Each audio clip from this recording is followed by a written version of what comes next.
This is Optimal Startup Daily, episode 141, Beyond the 10,000-Hour Rule, Richard Hamming and the Messy Art of Becoming Great, by Cal Newport of calnewport.com. And welcome back to Optimal Startup Daily, where I read to you each and every day from the best blogs on entrepreneurship. And thank you to Email Octopus, which gives you all the essential tools that you need to get started with email marketing, including customizable sign-up forms, autoresponders, and list segmentation. Now, we tried it, and we were super impressed with how easy it is to get started. Right now, Email Octopus is offering Optimal Startup Daily listeners 50% off of their first month. So, visit emailoctopus.com/OSD or quote code OSD50 at signup. For 50% off of your first month of email marketing, visit emailoctopus.com/OSD or quote code OSD50 at signup. For now, let's get right to our post as we optimize your life. Beyond the 10,000-Hour Rule, Richard Hamming and the Messy Art of Becoming Great, by Cal Newport of calnewport.com. What makes great scientists great? In March of 1986, an overflow audience of over 200 researchers and staff members from Bell Laboratories piled into the Morris Research and Engineering Center to hear a talk given by Dr. Richard Hamming, a pioneer in the field of communication theory. He titled his presentation, "You and Your Research," and set out to answer a fundamental question. Why do so few scientists make significant contributions and so many are forgotten in the long run? Hamming, of course, knew what he was talking about as he had made his own significant contributions. You can't even glance at the field of digital communications without stumbling over some eponymous Hamming innovation. But his original interest in the question came from his years spent in Los Alamos at the height of the Manhattan Project. Hamming says, quote, "I saw Feynman up close. I saw Fermi and Teller. I saw Oppenheimer. I saw Hans Bethe. I saw that although physically I was the same, they were different. To put the thing bluntly, I was envious." End quote. 40 years later, as he took to the podium at the Bell Labs auditorium, he set out to describe in plain-spoken detail everything he had learned. The Hamming Ambiguity. I know Hamming's speech well, as Study Hack's readers send me a copy, on average, about once per month. I originally encountered the speech, however, during my first semester as a graduate student at MIT. At the time, I was underwhelmed. Hamming starts by emphasizing courage. Quote, "Once you get your courage up and believe that you can do important problems, then you can." End quote. He then pivots to the role of environment. He says, quote, "What most people think are the best working conditions are not. One of the better times of the Cambridge Physical Laboratories was when they had practically shacks. They did some of the best physics ever." End quote. Now on to the matter of drive, he continues, using the metaphor of compound interest to explain the growth of ability.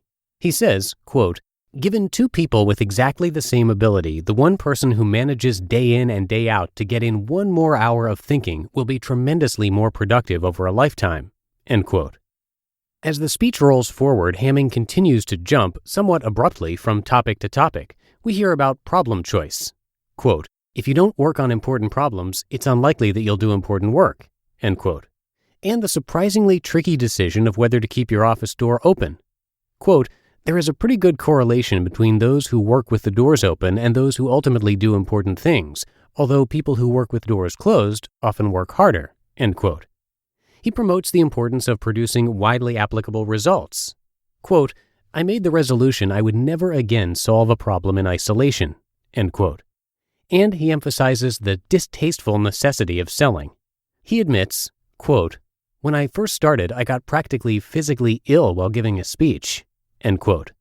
With practice, of course, he got better. To me, the speech's impact was diluted among its many disconnected insights. I didn't come away with a clear new model for how to structure my research career, so I ignored Hamming's advice, responding politely but somewhat dismissively as readers continued to point me toward the talk as a potential source of wisdom. Now that I'm over a decade into my training as a professional scientist, however, I'm finally beginning to notice the elegance behind Hamming's words. With this talk, I came to realize, he's capturing a crucial truth.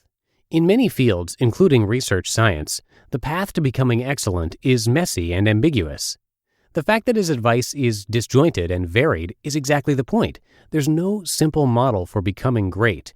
Uncountable variables matter, and you'll never be confident that you've found the best configuration. Beyond the 10,000-hour rule.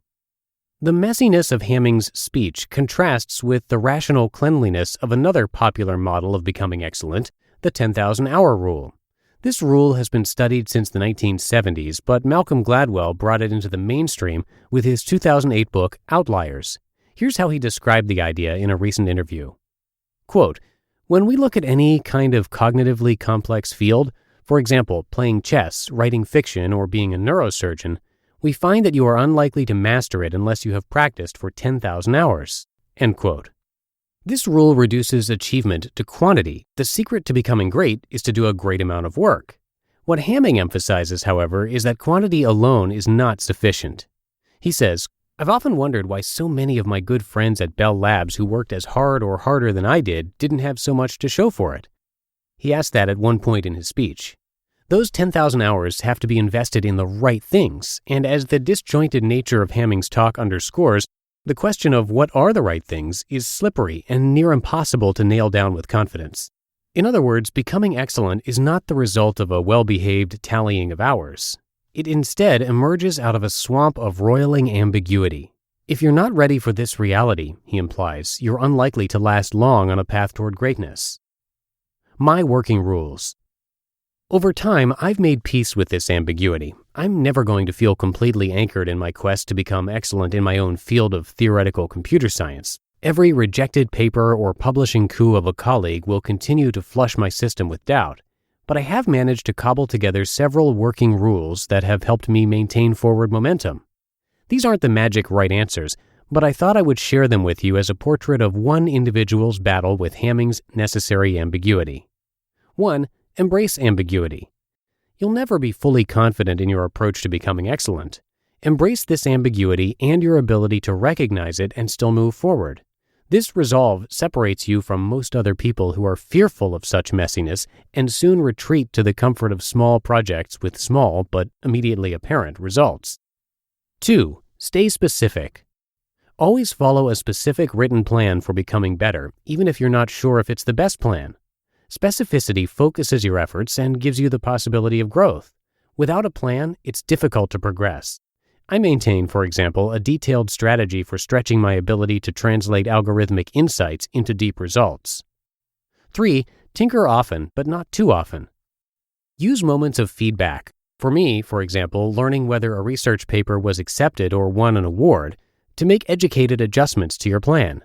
Don't do this too often, however, or you won't leave enough time to make progress. I find on average that I adjust my plan around once per semester. 4. Seek resistance.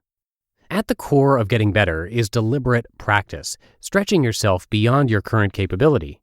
This work is hard and draining, but also necessary. Seek this mental resistance.